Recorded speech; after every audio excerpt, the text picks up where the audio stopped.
Anthony Albanese is visiting Western Australia's flood-ravaged Kimberley region. At the moment, parts of the Fitzroy River are 50 kilometres wide. Record major flooding is already occurring at Fitzroy Crossing and reached 15.3 metres. Roads in the Fitzroy Crossing Bridge have been smashed. Almost 300 people have now been evacuated.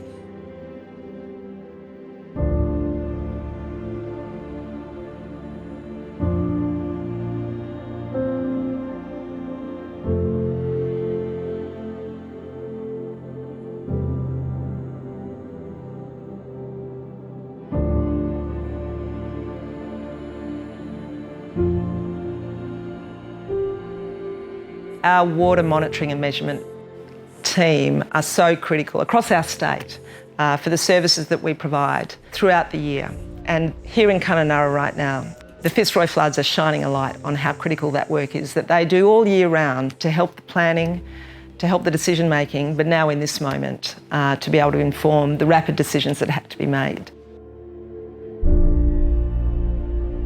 The Northwest Measurement Team operate 47 river monitoring gauges across the Pilbara and Kimberley, 57 rain gauges and a groundwater network where we collect groundwater data.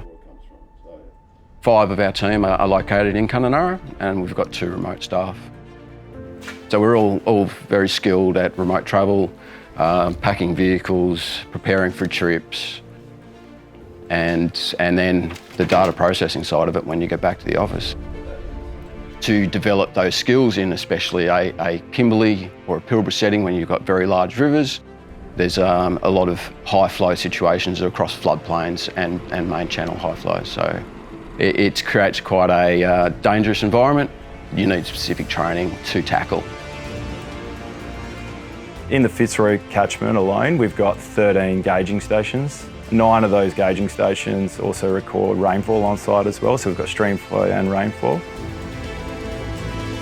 With the recent floods in the Fitzroy Valley, our main channel sites, our 6 sites along the main channel of the Fitzroy, all recorded maximum levels. And the records that we did receive were as much as 4 metres above historic records. So a real significant event.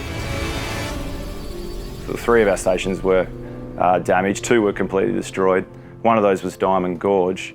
Between the 27th of December to the 3rd of January, the site recorded above 800 mils of rain for that 7-day period as a cumulative total. On the ground, it was just stripped of every bit of vegetation. It was just levelled bedrock, and the tower was just a tangled bit of mess. And it's pretty impressive to know that the force of water had done that.